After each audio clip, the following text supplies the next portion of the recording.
AK98의 새로운 소프트웨어 버전이 출시가 되어서 이에 대한 설명을 드리도록 하겠습니다. 소프트웨어 버전 3.1.1이 새롭게 출시가 되었는데 이는 의무적으로 업그레이드 해야 되는 사항은 아닙니다.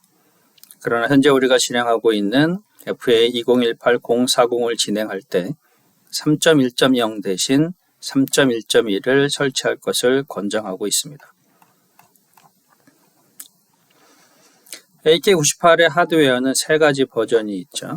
첫 번째 버전 V1은 Fluid Leakage Collecting Tray가 없는 초창기 모델이고, V2는 U9000 필터 아래에 Fluid Leakage Collecting Tray를 장착한 모델, V3는 작년에 나온 최신 형태이죠. 밖에서 봤을 때 박스터 로고가 있는 장비, 이게 V3 모델입니다. 소프트웨어 3.1.1은 소프트웨어 버전과 상관없이 1에서도 2에서도 3.0에서도 다이렉트로 업그레이드를 하실 수가 있습니다. 3.1.1에서 어떠한 변화가 있는지를 설명드리겠습니다. 첫 번째는 블랙박스 로그 데이터를 받을 때 USB뿐만이 아니라 이더넷 케이블을 통해서도 다운받을 수가 있습니다. 다음에 두 가지 방법이 있는데, 첫 번째는 Automated Scheduled Export 방법입니다. 이는 하루에 한 번 처음 소독이 진행이 될 때 이더넷 케이블을 통해서 블랙박스 로그가 자동으로 전송이 됩니다. 그 다음 날에는 전날에 전송된 이후의 파일만, 즉 새롭게 추가된 부분만 전송이 됩니다. 파일의 전송이 실패가 되면은 한 번 전송할 때 총 29번 더 재시도를 하게 되는데, 이마저도 실패하게 되면은 그날이 아니라 그 다음날 소독할 때 다시 전송을 시도하게 됩니다. 이더넷 케이블이 제대로 연결이 되어 있지 않으면은 이러한 문제들이 발생이 될 수가 있겠습니다. 두 번째 방법은 매뉴얼 엑스포트인데, 서비스 환경에서 Export Log Data via 이더넷을 누르면은 로그 파일이 전송이 됩니다. 한번 로그 파일이 매뉴얼로 전송이 되면은 소독을 하더라도 자동으로 전송이 되지는 않습니다.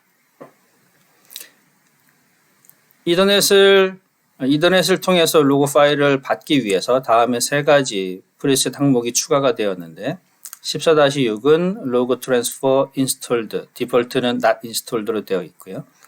14-7-0 IP 어드레스 입력하는 부분과 14-7-1 서비스 포트를 설정하는 부분, 이 세 가지 프리셋이 추가가 되었습니다. PC에서 이더넷을 통해서 로그 파일을 받으려면은 PC에 AK98 로그 파일 리시피언 어플리케이션 툴이 설치가 되어 있어야 되는데, 이 툴은 TS 포탈에서 서비스 툴을 업데이트하면은 받을 수가 있습니다. TS 포탈에 들어오시면은 Internal Use Only라는 메뉴가 있고요. Internal Use Only로 들어가게 되면 여기 박스터 Service Tools라는 메뉴가 있습니다. 이 메뉴를 최신 버전으로 업데이트를 하시면은 박스터 서비스 툴 메뉴에 AK98 로그 파일 리시피언이라는 메뉴가 생성이 됩니다. 반드시 이 메뉴가 있어야지 이더넷을 통해서 데이터를 받으실 수가 있습니다. 두 번째는 이탈리아와 우크라이나어가 새롭게 추가되었다는 내용이고요. 세 번째는 헤파린 라인 클램프 리마인더가 있습니다. 헤파린이 주입되어야 되는 단계에서는 항상 헤파린 라인이 오픈이 되어 있는지를 묻는 메시지가 나타납니다. 1-25 프리셋에서 설정할 수가 있고 디폴트는 ON입니다. 네 번째는 퍼즈 트리트먼트 할 때 설정할 수 있는 블러드 플로우 레이트의 최대값이 증가가 되었습니다.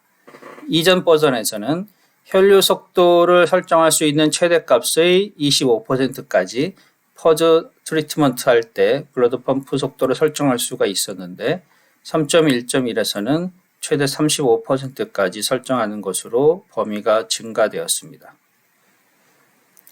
어시스티드 프라이밍을 할 때 설정할 수 있는 미니멈 프라이밍 볼륨이 이전 버전에서는 350인데 새로운 버전에서는 300으로 픽스가 되었습니다. 이는 프리셋에서 바꿀 수 있는 값은 아니고 최소 300ml로 픽스가 되었습니다. 어시스티드 프라이밍에만 해당이 되는 내용입니다. UF 레이트 매니지먼트도 바뀌었는데 이전 버전에서는 프리셋 2-20-1에서 디퓨전 할 때와 아이솔레이티드 UF 할 때 똑같이 최대 허용 UF 레이트를 설정할 수가 있었는데 새로운 버전에서는 디퓨전 할 때 따로 아이솔레이티드 UF 할 때 따로 각각의 맥시멈 UF 레이트 값을 설정할 수가 있고 그 디폴트 값으로는 디퓨전 할 때는 최대가 1.5, 아이솔레이티드 UF 할 때는 최대가 3.0으로 변경이 되었습니다. 테크니컬 에러 1 to 4라는 것은 에러가 발생이 되었을 때 현재 세션에서 에러가 발생이 된 것은 일반적인 텍스트로 나타나고 그 이전에 기계를 껐다 켠다거나 아니면 그 이전 세션에 발생된 에러들은 흐린 글자로 나타납니다. 그래서 에러 목록에서 글씨가 진한 것은 현재 세션에서 발생한 에러이고 흐린 것은 그 이전의 세션에서 발생되었다는 것을 쉽게 구분할 수가 있습니다. 숫자키를 입력하는 부분도 향상이 되었는데 이전 버전에서는 시간 분을 입력할 때 분에 99까지 숫자를 넣을 수가 있었는데 3.1.1에서는 59까지만 넣을 수가 있게 수정이 되었고요. 테크니컬 에러 코드 0118, 020, 011은 워터 세이빙 옵션을 사용할 때 에어 버블로 인해서 발생되는 테크니컬 에러들인데 이 부분이 개선이 되었습니다. 이전 버전에서 워터 세이빙과 관련되어서는 두 가지 옵션이 있었는데 컨숨 워터와 세이브 워터, 즉 워터 세이빙 할 때 물을 사용하느냐 아니면 사용하지 않느냐 두 가지 옵션밖에 없었는데 3.1.1에서는 옵션이 하나가 더 추가가 되었습니다. 그래서 컨숨 워터, 로우 워터 컨섬션, low water consumption과 no water consumption 물을 적게 사용하는 모드가 추가가 되었고요. low water consumption을 선택을 하게 되면은 스탠바이 모드가 이게 시작이 되면은 매 10분마다 1분 동안 워터 플러싱이 이루어지는 거고요. no water consumption은 한 번만, 즉 1분 동안만 워터 플러싱이 이루어지고 그 이후에는 플러싱이 이루어지지 않습니다. 이렇게 플러싱을 통해서 에어 발생을 최소화하고 그로 인해 이러한 테크니컬 에러가 발생되는 것을 예방하고 있습니다. 리얼타임 클럭, 기계의 시간이 한 달에 수분씩 틀어지고 있는 게 현재의 상태입니다. 이를 개선하고자 1-24라는 새로운 프리셋이 추가가 되었고요. 1-24를 살펴보면은 리얼타임 클럭 캘리브레이션 밸류입니다.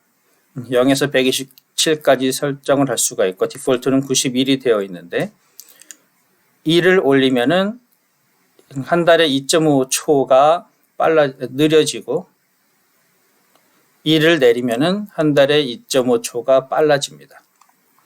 시간이 자꾸 틀어질 경우에 1-24에서 수치를 바꿔서 시간을 정확하게 맞춰줄 수가 있습니다. 프리셋 에디터에서 바이카보네이트 컨센트레이트 값을 더 정확하게 입력할 수 있게 되었는데요.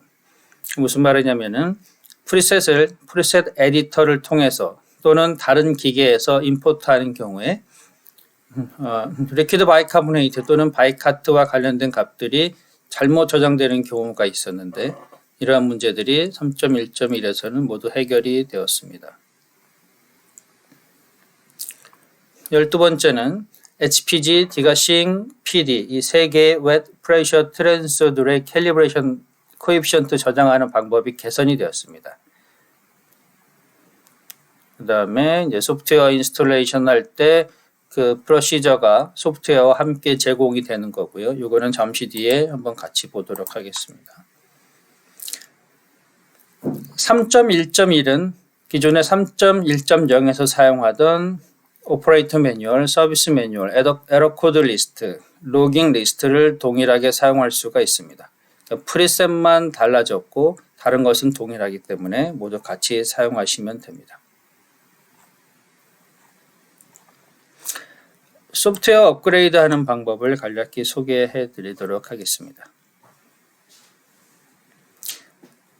소프트웨어를 TS 포털에서 다운받으면 언집 코드를 입력을 해야 되는데 언집 코드는 ELM014 입력하시면 압축을 풀을 수가 있고요.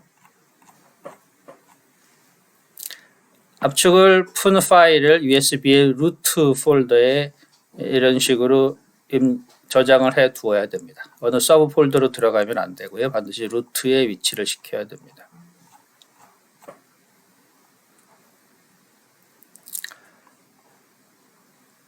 업그레이드가 모두 되면은 이제 디폴트 프리셋을 해야 되기 때문에 그 이전에 프리셋을 다운받아 두거나 같은 버전일 경우에는 다운받아 두거나 다른 버전일 경우에는 프리셋을 새로 만들어야 되겠죠.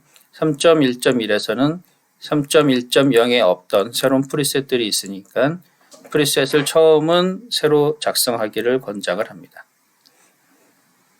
기계를 끄고 USB를 장착한 이후에 기계를 켜면은 소프트웨어 업데이트 메시지가 나타나고 Yes를 눌러서 원하는 소프트웨어 버전을 선택하고 Confirm을 누르면은 업그레이드가 진행이 되고 진행되는 과정에 화면의 우측에 붉은색으로 Remove the USB Key라는 메뉴가 활성이 되면은 이제 USB를 빼서 다른 기계에 연결할 수가 있습니다. 100% 다 완료가 되면은 같은 버전에서 3.1.0에서 3.1.1로 업그레이드 할 때는 리부트라는 버튼이 떠서 이 버튼을 눌러서 리부트를 하면 되고요. 1점대나 2점대에서는 이 버튼이 생성되지 않기 때문에 매뉴얼로 기계를 껐다가 켜야 됩니다. 리부트한 이후에는 테크니컬 에러 124가 발생이 되는데 이제 컨피그를 수정을 해주면 되죠. 이탈리아어와 우크라이나어가 새롭게 추가가 되어서 프리셋에 있는 랭귀지 숫자가 달라졌습니다. 그래서 어떠한 경우에 한글이 아닌 다른 나라 말이 뜰 수가 있습니다. 그러면 프리셋을 디폴트하고 프리셋에 들어가서 코리안 또는 잉글리시로 정확하게 선택을 해 주셔야 됩니다. 소프트웨어 1점대와 2점대는 핀코드를 입력하지만 3점에서 업그레이드 할 때는 핀코드를 새롭게 세팅할 필요는 없고 디폴트 프리셋을 하신 다음에 프리셋을 매뉴얼로 입력하거나 임포트 통해서 새로운 프리셋을 설정을 합니다. 소독 플래그를 다 삭제를 해주시고 Installed Features 탭으로 가셔서 CRC가 3.1.1가 맞는지 확인을 합니다. 버전과 CRC를 같이 확인을 하시고요. 그 다음에 Priming Detector Calibration, Variable Flow Calibration, UFD를 바꿔주시고 그에 따른 힛 소독을 합니다. 그 다음에 펑션 체크를 해서 아무 이상이 없으면 업그레이드가 끝나게 됩니다. ESI는 하실 필요가 없고요. 자, 이렇게 소프트웨어 인스트럭션 시트를 참고하셔서 소프트웨어 업그레이드 하시면 되는데 총 소요 시간은 104분 정도가 걸릴 것으로 예상을 하고 있습니다. 이상 AK98의 소프트웨어 3.1.1을 소개해 드렸는데 어떠한 부분들이 개선이 되었는지 업그레이드는 어떻게 하는지를 잘 참고하셔서 진행을 하시면 됩니다. 이상으로 설명을 마치겠습니다.